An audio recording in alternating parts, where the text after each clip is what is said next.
Saya awali dengan Assalamualaikum warahmatullahi wabarakatuh. Kami dari kelompok 3 ingin mempresentasikan materi yang telah kami buat. Materi yang pertama akan dijelaskan oleh Meta Permatasari. Pajak pertambahan nilai merupakan pengganti dari pajak penjualan. Alasan dari pengganti ini karena pajak penjualan dirasa sudah tidak lagi memadai untuk menampung kegiatan masyarakat dan belum mencapai sasaran kebutuhan pembangunan. Antara lain, untuk meningkatkan penerimaan negara, mendorong ekspor, dan pemerataan pembebanan pajak. Pajak penjualan mempunyai beberapa kelemahan, yaitu yang pertama, adanya pajak pengganda, yang kedua, bermacam-macam tarif, ada 9 macam tarif, sehingga menimbulkan kesulitan pelaksanaannya. Dan yang ketiga, tidak mendorong ekspor. Kelebihan dari pajak tambahan yaitu yang pertama, menghilangkan pajak pengganda, yang kedua, menggunakan tarif tunggal sehingga memudahkan pelaksanaan. Dan yang ketiga, netral dalam persaingan dalam negeri. Pajak pertambahan nilai merupakan pajak tidak langsung dan pajak atas konsumsi dalam negeri. Next.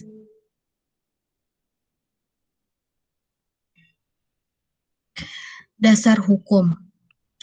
Undang-undang yang mengatur pengenaan pajak pertambahan nilai atau PPN dan pajak penjualan atas barang mewah adalah Undang-Undang Nomor 8 Tahun 1983 tentang pajak pertambahan nilai barang dan jasa dan pajak penjualan atas barang mewah sebagaimana telah beberapa kali diubah terakhir dengan Undang-Undang Nomor 42 Tahun 2019. Undang-undang ini disebut pajak pertambahan nilai 1984. Yang pertama ada pengertian barang kena pajak.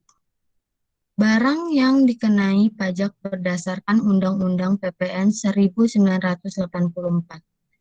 Yang dimaksud barang kena tidak berwujud adalah yang pertama, penggunaan atau hak menggunakan hak cipta di bidang kesastraan, kesenian, atau karya ilmiah, paten, desain, atau model, rencana formula, atau proses rahasia, dan merek dagang. Yang B, penggunaan atau hak menggunakan peralatan, perlengkapan industrial, komersial, atau ilmiah. Yang C, pembelian pengetahuan atau informasi di bidang ilmiah, teknikal, industrial, atau komersial. Next. Yang kedua, pengecualian BKP. Pada dasarnya, semua barang adalah BKP, kecuali undang-undang menetapkan sebaliknya. Jenis barang yang tidak dikenakan PPN ditetapkan dengan peraturan pemerintah didasarkan atas kelompok-kelompok barang sebagai berikut. Yang pertama, barang hasil pertambahan atau hasil pengeboran yang diambil langsung dari sumbernya seperti minyak tanah, gas bumi, dan panas bumi. Next. Yang kedua, barang-barang kebutuhan pokok yang sangat dibutuhkan oleh rakyat banyak seperti beras, gabah, jagung, sagu, dan kedelai. Yang ketiga, makanan dan minuman disajikan di hotel, restoran, rumah makan, warung, dan sejenisnya, meliputi makanan dan minuman baik yang dikonsumsi di tempat maupun tidak, termasuk makanan dan minuman yang diserahkan oleh usaha jasa boga atau catering. Dan yang terakhir ada uang, emas batangan, dan surat-surat berharga atau saham, obligasi, dan lainnya. Jasa kena pajak atau bisa disebut dengan JKP.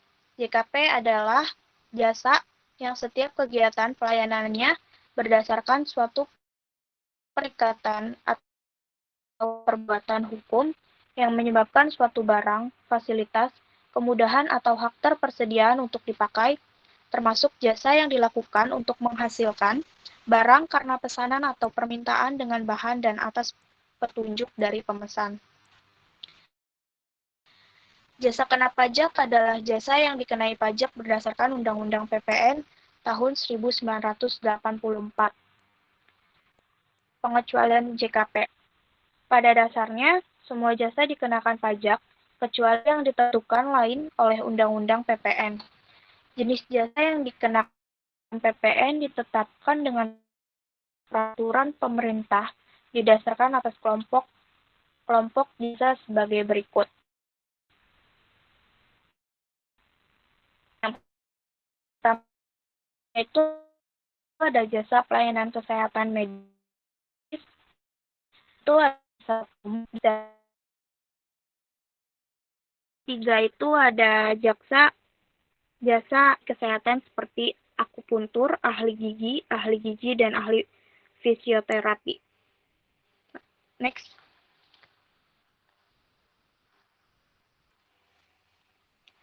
Yang kedua itu ada jasa bidang pelayanan sosial. Contohnya itu ada jasa pelayanan panti asuhan dan panti jompo, ada jasa pemadam kebakaran, dan jasa pemberian pertolongan pada kecelakaan. Yang ketiga itu ada jasa di bidang pengiriman surat dengan perangko. Yang keempat itu ada jasa keuangan. Contohnya itu jasa yang menghimpun dana dari masyarakat berupa giro, deposito berjangka, sertifikat, deposito, dan tabungan. Yang kedua itu ada jasa menempatkan dana. Yang ketiga itu ada jasa pembiayaan, termasuk pembiayaan berdasarkan prinsip. Next.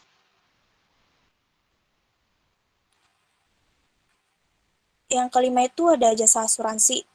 Jasa asuransi itu jasa pertanggungjawaban yang meliputi asuransi kerugian, asuransi jiwa, dan reasuransi. Yang keenam itu ada jasa di bidang keagamaan yang meliputi jasa pelayanan rumah ibadah.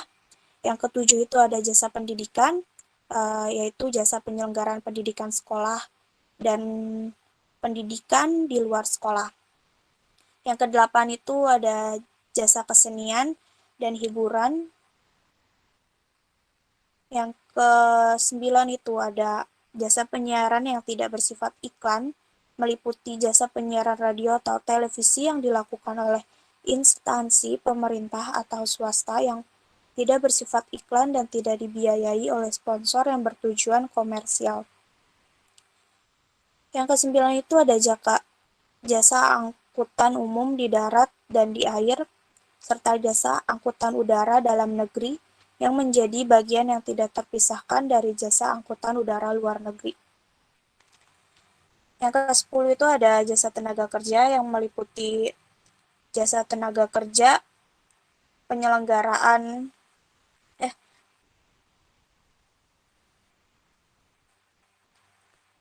jasa penyelenggaraan pelatihan bagi tenaga kerja. Next.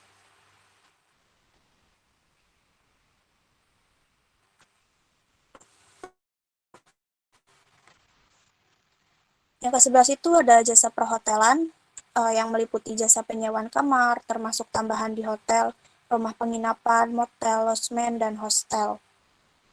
Yang ke-12 itu ada jasa yang disediakan oleh pemerintah dalam rangka menjalankan pemerintahan secara umum, meliputi jenis-jenis jasa yang dilaksanakan oleh instansi pemerintah, antara lain pemberian izin mendirikan bangunan dan pembuatan kartu tanda penduduk. Yang ke-13 itu ada jasa penyediaan tempat parkir, yaitu jasa penyediaan tempat parkir yang dilakukan oleh pemilik tempat parkir dan atau pengusaha kepada pengguna tempat parkir dengan dipungut bayaran. Yang ke-14 itu ada jasa telepon umum dengan menggunakan uang logam yang diselenggarakan oleh pemerintah maupun swasta. Terus ada jasa pengiriman uang dengan wesel pos, dan yang terakhir ada jasa boga dan catering. Pengusaha kena pajak atau bisa disebut dengan PKP. Pengusaha adalah orang pribadi atau badan dalam bentuk apapun yang dalam kegiatan usaha atau pekerjaannya menghasilkan barang, mengimpor barang, mengekspor barang, melakukan usaha perdagangan, memanfaatkan barang tidak berwujud dari luar daerah pabean, melakukan usaha jasa termasuk mengekspor jasa atau memanfaatkan jasa dari luar daerah pabean. Terus ada pengertian dari PKP, yaitu pengusaha yang melakukan penyerahan barang kena pajak dan atau penyerahan jasa kena pajak yang dikenakan pajak berdasarkan Undang-Undang PPN tahun 1984. Terus ada kewajiban pengusaha kena pajak. Kewajibannya itu ada 4. Yang pertama itu ada melaporkan usahanya untuk dikukuhkan menjadi pengusaha kena pajak. Yang kedua itu memungut PPN dan PPNBM yang terhutang. Yang ketiga itu menyetorkan PPN yang masih harus dibayar dalam hal pajak keluaran lebih besar daripada pajak masukan yang dapat dikreditkan serta menyetorkan pajak penjualan atas barang mewah yang terhutang. Dan yang keempat itu ada melaporkan perhitungan pajak. Pengecualian kewajiban pengusaha kena pajak yaitu ada 2. Yang pertama itu pengusaha kecil, yang kedua itu pengusaha yang semata-mata menyerahkan barang dan atau jasa yang tidak dikenakan PPN. Next. PKP itu dapat mengajukan permohonan pencabutan CPKP apabila jumlah peredaran bruto dan atau penerimaannya brutonya dalam 1 tahun buku tidak melebihi batas yang telah ditentukan dengan mengajukan permohonan kepada kantor pelayanan pajak tempat pengusaha dikukuhkan. PKP itu paling lambat 1 bulan sejak berakhirnya tahun buku. Terus ada beberapa hal yang perlu diketahui sehubung dengan pengusaha kecil. Yang pertama itu dilarang membuat faktur pajak. Yang kedua itu tidak wajib memasukkan SPT masa PPN. Dan yang ketiga itu diwajibkan membuat pembukuan atau pencatatan. Penyerahan kena pajak. Penyerahan barang kena pajak adalah setiap kegiatan penyerahan barang kena pajak, penyerahan barang yang termasuk dalam pengertian penyerahan BKP adalah 1. Penyerahan hak atas BKP karena suatu perjanjian. Kedua, pengalihan BKP karena suatu perjanjian sewa beli atau perjanjian sewa guna usaha leasing. 3. Penyerahan BKP kepada pedagang, perantara, atau melalui juru lelang. 4. Pemakaian sendiri atau pemberian cuma-cuma atas BKP. 5. BKP berupa persediaan atau aktiva yang menurut tujuan semula tidak untuk diperjualbelikan yang masih tersisa pada saat pembubaran perusahaan. Next. Sedangkan penyerahan barang yang tidak termasuk dalam pengertian penyerahan BKP adalah 1. Penyerahan BKP kepada makelar sebagaimana dimaksud dalam Kitab Undang-Undang Hukum Dagang. Kedua, penyerahan BKP untuk jaminan utang piutang. Ketiga, penyerahan BKP dari pusat ke cabang atau sebaliknya, atau penyerahan BKP antar cabang dalam hal PKP melakukan pemusatan tempat pajak terutang. Objek pajak pertambahan nilai PPN dikenakan atas 1. Penyerahan BKP di dalam daerah pabean yang dilakukan oleh pengusaha. Syarat-syaratnya adalah yang pertama, barang berwujud yang diserahkan merupakan BKP. Yang kedua, barang tidak berwujud yang diserahkan merupakan BKP tidak terwujud. Yang ketiga, penyerahan dilakukan di dalam daerah pabean. Dan yang kelima, penyerahan dilakukan dalam rangka kegiatan usaha atau pekerjaannya. Next. 2. Impor BKP. 3. Penyerahan JKP di dalam daerah pabean yang dilakukan oleh pengusaha. Syarat-syaratnya adalah yang pertama, jasa yang diserahkan merupakan JKP. Kedua, penyerahan dilakukan di dalam daerah pabean. Yang ketiga, penyerahan dilakukan dalam rangka kegiatan usaha pekerjaannya. Dan yang keempat, pemanfaatan BKP tidak berwujud dari luar daerah pabean di dalam daerah pabean. Dan yang kelima adalah pemanfaatan JKP dari luar daerah pabean di dalam daerah pabean.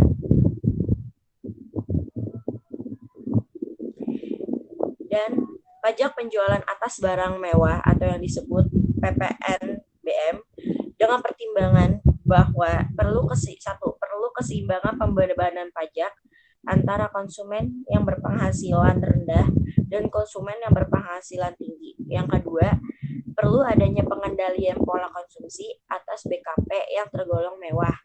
Dan yang ketiga, perlu adanya perlindungan terhadap produsen kecil atau tradisional. Yang keempat, perlu untuk mengamankan penerimaan negara, maka atas penyerahan BKP yang tergolong mewah oleh produsen atau impor BKP yang tergolong mewah. Di samping dikenakan pajak pertambahan nilai PPN, juga dikenakan pajak penjualan atas barang mewah PPNBM. Dan batasan suatu barang termasuk BKP yang tergolong mewah adalah: 1.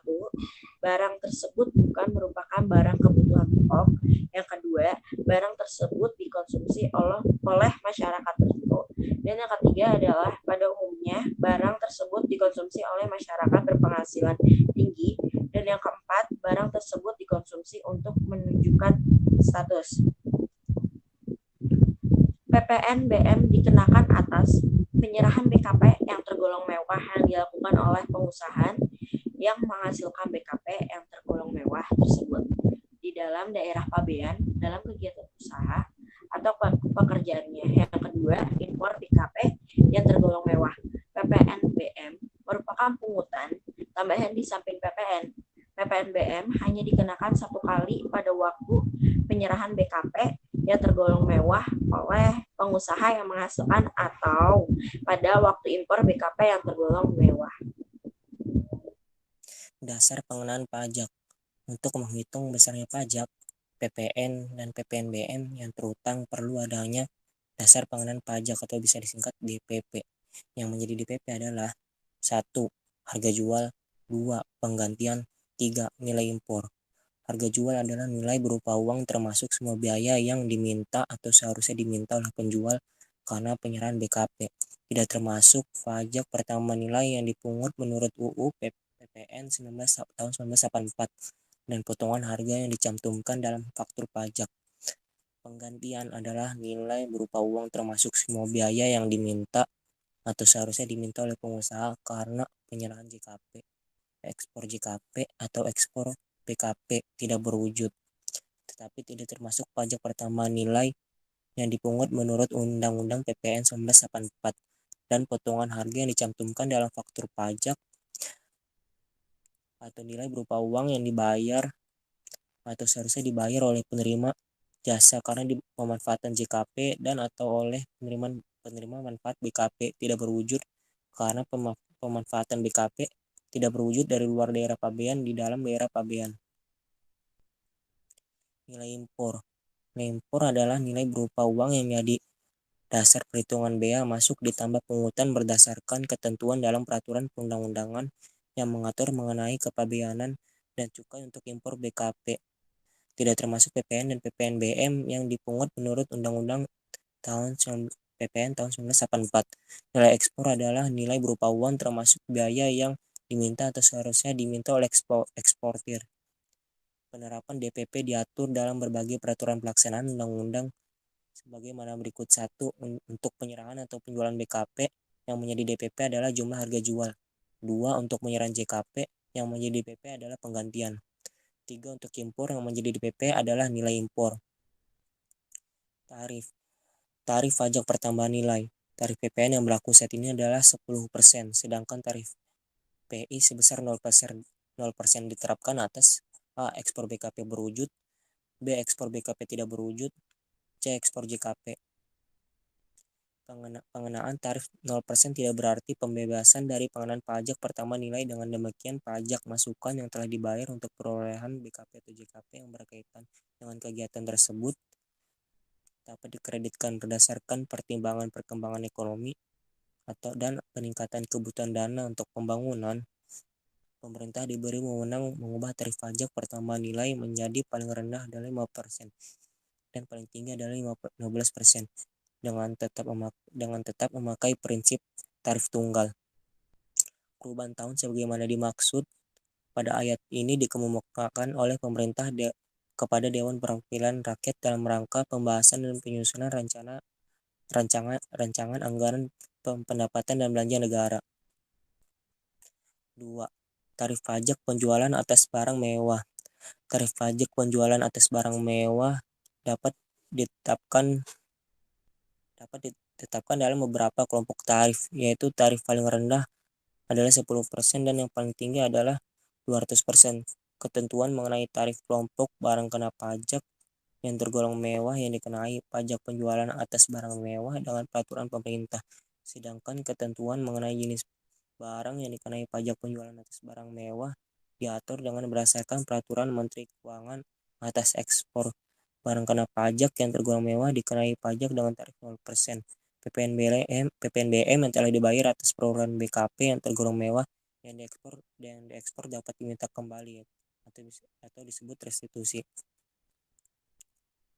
Mekanisme pengenaan PPN. Undang-Undang Pajak Pertama Nilai tahun 1984 menganut metode kredit pajak serta metode faktur pajak. Dalam metode ini, pajak pertama nilai dikenakan atas penyerahan barang kena pajak atau jasa kena pajak. Oleh pengusaha kena pajak, PPN dipungut secara bertingkat pada setiap jalur produksi dan distribusi. Unsur pengenaan pajak berganda atau pengenaan pajak atas pajak dapat dihindari dengan diterapkannya mekanisme pengkreditan pajak masukan. Untuk melakukan pengkreditan pajak masukan, sarana yang digunakan adalah faktur pajak. Mekanisme pengenaan PPN dapat digambarkan sebagai berikut. 1.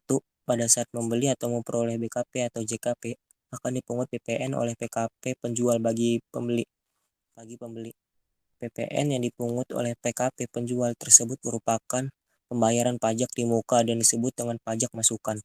Pembeli berhak menerima bukti pengumutan berupa faktur pajak.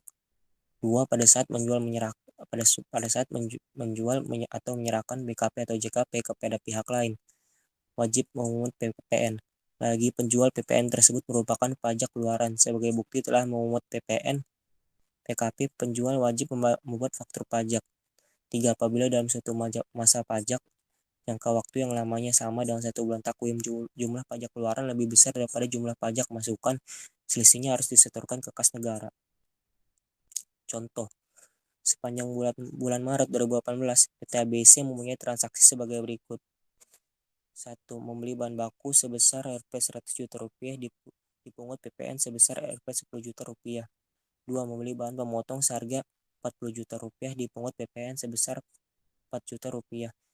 Menjual produknya seharga Rp 200 juta, memungut PPN-nya sebesar Rp 20 juta. Perhitungan PPN. Jumlah pajak keluaran Rp 20 juta, jumlah pajak masukan yaitu Rp 14 juta, PPN kurang bayar yaitu Rp 6 juta, jumlah PPN kurang bayar sebesar Rp 6 juta ini harus disetorkan ke kas negara. Cara menghitung PPN. Cara menghitung PPN adalah sebagai berikut. PPN bisa dicari dengan dasar pengenaan pajak dikali tarif pajak. Contohnya adalah pengusaha kena pajak satu pengusaha kena pajak A menjual tunai BKP kepada pengusaha kena pajak B dengan harga jual Rp 25 juta. PPN yang terutang adalah 10% dikali Rp 25 juta itu sama dengan Rp2.500. PPN sebesar Rp2.500 tersebut merupakan pajak keluaran yang dipungut oleh pengusaha kena pajak A, sedangkan bagi pengusaha kena pajak B, PPN tersebut merupakan pajak masukan. 2. Seseorang mengimpor BKP dari luar daerah pabean dengan nilai impor Rp 15 juta. PPN yang dipungut melalui Direktorat Jenderal Bea dan Cukai adalah 10% dikali Rp 15 juta, yaitu Rp1.500.000. Cara menghitung PPNBM. Cara menghitung PPNBM adalah sebagai berikut. PPNBM yaitu bisa dicari dengan persamaan dasar pengenaan pajak dikali tarif pajak. Contohnya, PKP ABC sebagai pabrikan menyerahkan barang hasil produksinya dengan harga jual Rp 10 juta. Barang tersebut merupakan BKP yang tergolong mewah dengan tarif PPN sebesar 40%. Perhitungan pajak yang harus dipungut adalah sebagai berikut. PPN 10% dikali Rp 10 juta sama dengan Rp 1 juta. PPNBM 40 20% dikali 10 juta rupiah adalah sama dengan 4 juta rupiah. 4 tentang pajak. 1 untuk penyerahan BKP dan atau JKP.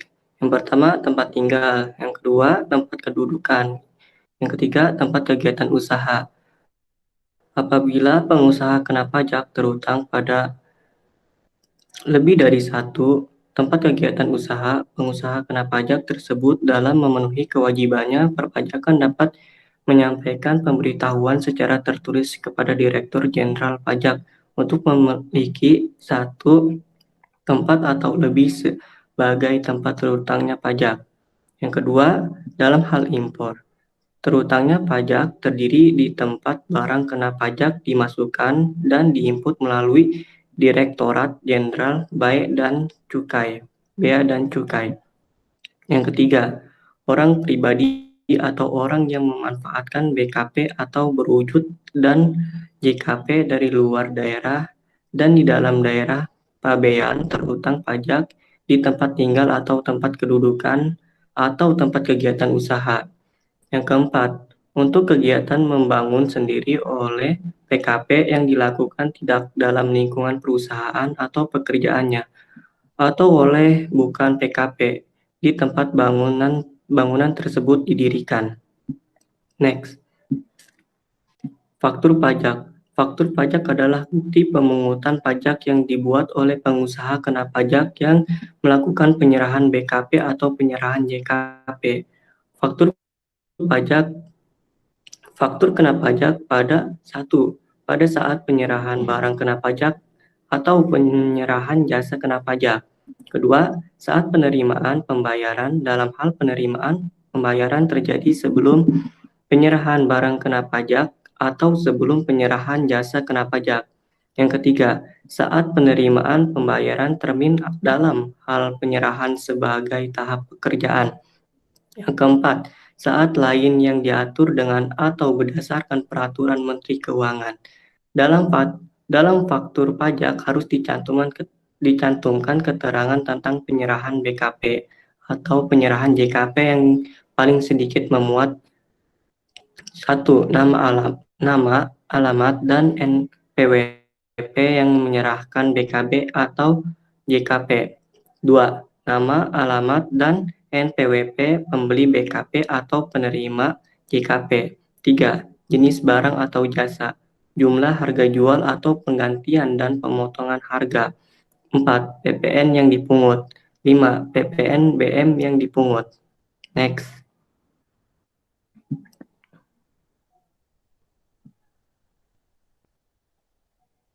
Mekanisme kena pajak.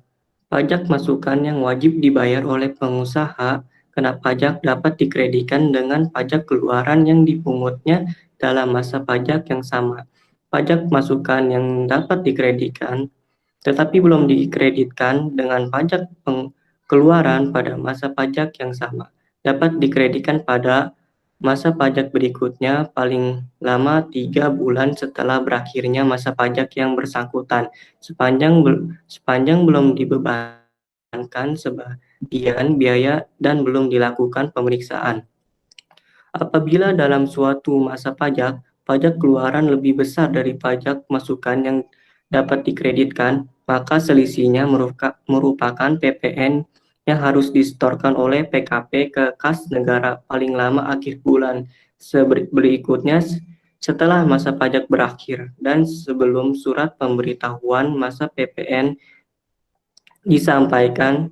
Sedangkan apabila dalam suatu masa pajak masukan yang dapat dikreditkan lebih besar daripada pajak keluaran, maka selisihnya merupakan kelebihan pajak yang diminta kembali atau dikompensasikan pada masa pajak berikutnya. Pajak masukan yang tidak dapat dikreditkan. Pajak masukan pada dasarnya dapat dikreditkan terhadap pajak keluaran. Akan tetapi tidak semua pajak dapat dikreditkan. Pajak masukan yang tidak dapat dikreditkan adalah sebagai berikut. 1. Perolehan BKP atau JKP sebelum pengusaha dikukuhkan sebagai JKP. Kedua, perolehan BKP dan JKP yang tidak mempunyai hubungan langsung dengan kegiatan usaha. Ketiga, perolehan dan pemeliharaan kendaraan bermotor, sedan, dan station wagon, kecuali merupakan barang dengan atau disewakan. Keempat, pemanfaatan BKP tidak berwujud atau pemanfaatan JKP dari luar daerah pabean sebelum pengusaha dikukuhkan sebagai PKP. Next.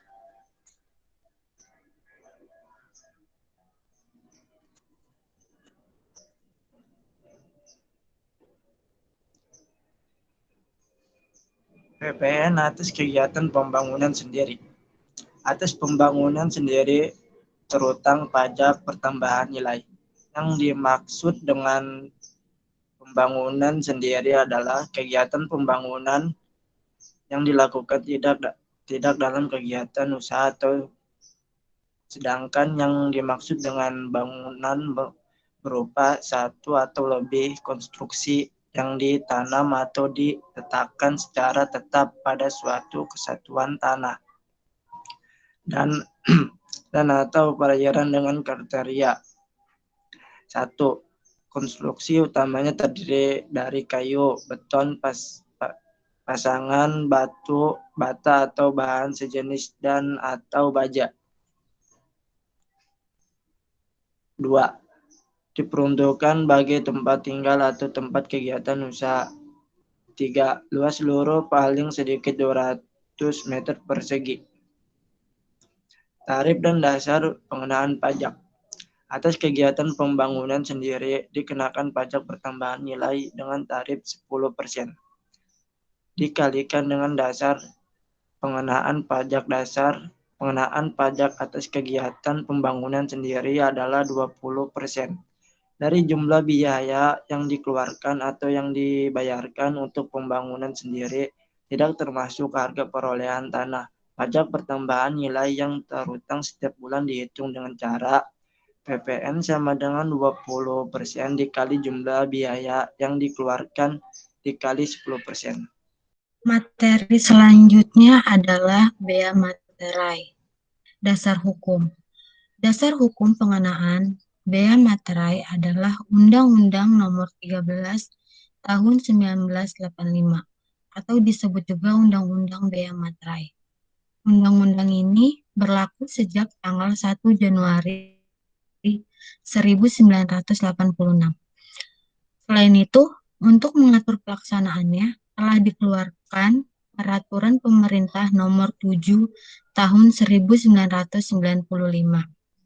Sebagaimana telah diubah dengan Peraturan Pemerintah Nomor 24 Tahun 2000 tentang perubahan tarif bea materai dan besarnya batas pengenaan pajak nominal yang dikenakan bea materai. Selanjutnya ada sebab-sebab dikeluarkannya UU Nomor 13 Tahun 1985 tentang bea materai. Yang pertama, agar lebih sempurna dan sederhana atau hanya terdiri 7 bab 18 pasal. Yang kedua, lebih mudah dilaksanakan karena hanya mengenal satu jenis bea materai tetap, yaitu 6.000 dan 3.000. Dan yang terakhir, objek lebih luas. Selanjutnya ada prinsip umum pengetahuan atau pengenaan bea materai. Yang pertama ada bea materai dikenakan atas dokumen merupakan pajak atas dokumen. Yang kedua, satu dokumen hanya terutang satu bea materai. Yang ketiga, rangkap atau tindasan atau yang ikut ditandatangani terutang bea materai sama dengan aslinya. Tarif bea materai 6.000 dikenakan atas dokumen. Yang pertama itu surat perjanjian dan surat-surat lainnya, antara lain surat kuasa, surat hibah, dan surat pernyataan yang dibuat dengan tujuan digunakan sebagai alat pembuktian mengenai perbuatan, kenyataan, atau keadaan yang bersifat perdata.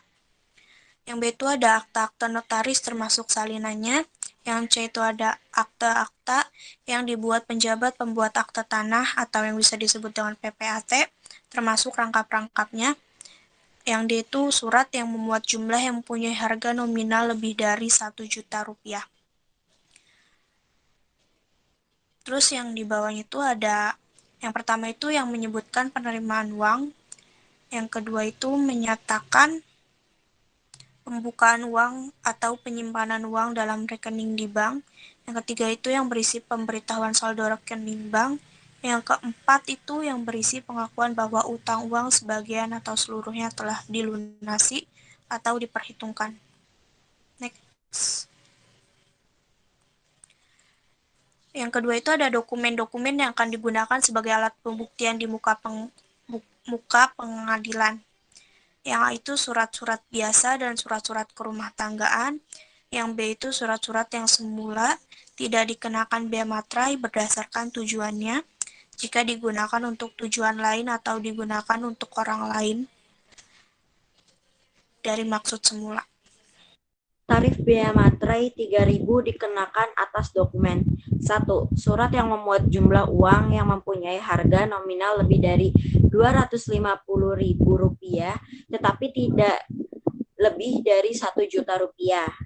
Yaitu pertama, yang menyebutkan penerimaan uang, kedua, yang menyatakan pembukuan uang atau penyimpanan uang dalam rekening di bank, yang ketiga yang berisi pemberitahuan saldo rekening di bank, dan surat-surat berharga seperti wasal, promes, dan aksep yang harga nominalnya lebih dari Rp205.000 tetapi tidak lebih dari 1 juta.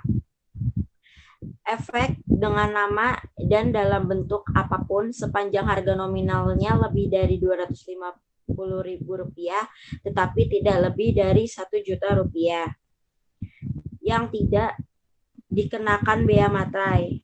Pertama, dokumen yang berupa contohnya surat penyimpanan barang, konosemen, surat angkutan penumpang dan barang, keterangan pemindahan yang dituliskan di atas dokumen sebagian mana dimaksud dalam huruf A, B, dan C, terus bukti pengiriman dan penerimaan barang.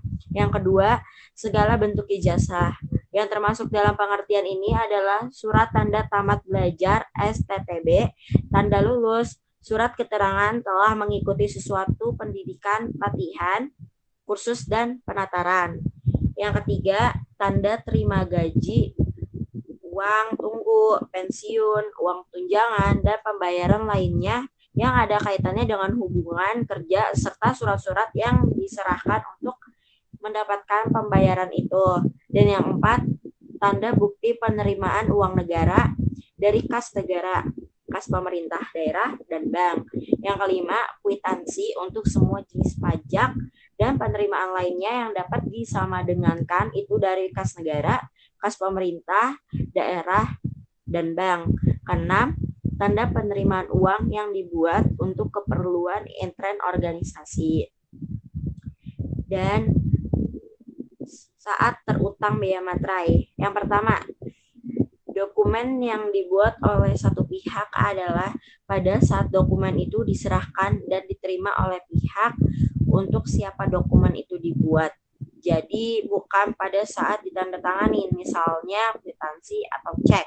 Yang kedua, dokumen yang dibuat oleh lebih dari satu pihak adalah pada saat dokumen itu telah selesai dibuat, yang ditutup dengan pembubuhan tanda tangan dari yang bersangkutan. Misalnya surat perjanjian dari yang bersangkutan. Misalnya surat perjanjian jual beli. Yang ketiga, dokumen yang dibuat di luar negeri adalah pada saat digunakan di Indonesia, biaya materai yang tertuang dilunasi dengan cara pemateraian kemudian. Pihak yang terutang bea materai.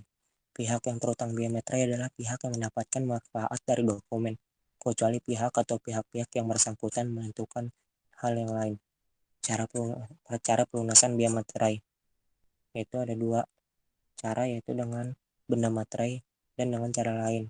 Dan di kedua tersebut ada kategorinya, yaitu dengan yang pertama yaitu benda materai ada dengan cara biasa atau pemateraian kemudian. Dengan cara biasa adalah dengan oleh wajib bea dengan pematerai, kemudian adalah dengan cara oleh penjabat pos. Yaitu cara pelunasan bea materai dengan cara lain adalah dengan mesin teraan materai dan dengan alat lain. Dengan mesin teraan materai adalah dengan cara harus izin Menteri Keuangan, dan dengan alat lain adalah dengan cara juga sama dengan hal sebelumnya, yaitu harus seizin Menteri Keuangan. Pematerian kemudian adalah suatu cara pelunasan bea materai yang dilakukan oleh pejabat pos atau permintaan pemegang dokumen yang bea materainya belum dilunasi sebagaimana mestinya. Pematerian kemudian dilakukan atas A. Dokumen yang akan digunakan sebagai alat pembuktian di muka pengadilan. B. Dokumen yang bea materainya tidak atau kurang dilunasi sebagaimana mestinya. C. Dokumen yang dibuat di luar negeri yang akan digunakan di Indonesia. Saksi-saksi. 1. Saksi administrasi. Apabila dokumen tidak atau kurang dilunasi bea materai sebagaimana mestinya, maka akan dikenakan denda administrasi sebesar 200% dari bea materai yang tidak atau kurang dibayar. Misalnya bea materainya terutang 6.000. Karena kelalaiannya belum menggunakan bea materai, maka bea materai dan saksi yang harus dibayar adalah bea materai yang terutang 6.000, denda administrasi 12.000. Jumlah pemateraian kemudian Rp18.000. Pemateraian kemudian atas dokumen tersebut dilakukan oleh pejabat pos atau tata tertib yang ditetapkan oleh Menteri Keuangan. Next. 2. Saksi pidana. Yang pertama, pemalsuan, peniruan materai tempel, kertas materai, dan tanda tangan yang perlu untuk mengesahkan materai. Yang B. Dengan sengaja menyimpan dengan maksud untuk diedarkan atau memasukkan ke negara Indonesia materai palsu yang dipalsukan atau yang dibuat dengan melawan hak. Dengan sengaja menyimpan bahan-bahan atau pekakas yang diketahui untuk meniru dan memasukkan benda materai. Saksinya sesuai dengan keputusan pengadilan yang telah mempunyai kepastian hukum, dapat berupa kurungan atau penjara sesuai dengan pasal 253 Kitab Undang-Undang Hukum Pidana KUHP. Dengan sengaja menggunakan cara lain untuk pelunasan bea materai. Pasal 7 ayat 2 tanpa seizin Menteri Keuangan dipidana dengan pidana penjara selama-lamanya 7 tahun. Penanggung jawab saksi. Untuk saksi administrasi yaitu pemegang dokumen, dan untuk sanksi pidana yaitu sesuai keputusan pengadilan. Kadaluarsa dari kewajiban memenuhi bea materai ditetapkan 5 tahun terhitung sejak tanggal dokumen dibuat. Hal-hal yang perlu diperhatikan untuk lebih melengkap mengenai penjelasan tentang bea materai. Berikut ini diberikan pokok-pokok tambahan yang perlu diperhatikan, yaitu 1. Transaksi intern perusahaan atau unit keuangan, unit produksi tidak perlu memakai bea materai. Kedua, kantor pusat dan cabang perusahaan merupakan badan yang berdiri sendiri sehingga transaksinya harus menggunakan bea materai. Ketiga, tanggal materai. Dan keempat, tanggal yang tercantum di materai lebih bisa dibandingkan dengan tanggal dokumen. Next.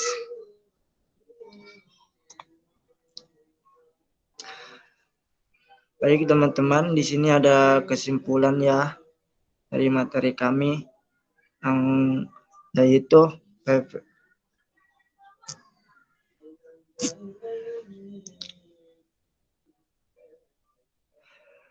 PPN adalah pajak penjualan yang dikenakan atas pajak pertambahan nilai. PPNB adalah Pajak yang dikenakan atas transaksi barang kena pajak yang tergolong mewah, baik yang diproduksi di dalam negeri maupun diimpor. Bea materai adalah pajak yang dikenakan atas pemanfaatan dokumen seperti surat, perjanjian, akta notaris, kwitansi pembayaran, surat berharga, dan efek yang memuat jumlah uang atau nominal di atas jumlah tertentu sesuai dengan ketentuan dan dokumen yang digunakan sebagai alat bukti di pengadilan. Bea materai digunakan untuk dokumen-dokumen yang berhubungan dengan penerimaan uang ataupun untuk surat-surat berharga yang menggunakannya telah diatur oleh Menteri Keuangan.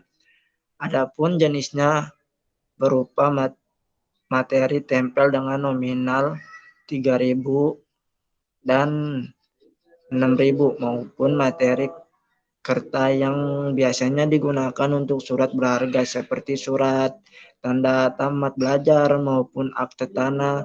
Penggunaan bea materai dalam dokumen-dokumen tersebut adalah sebagai alat pengesahan dokumen tersebut.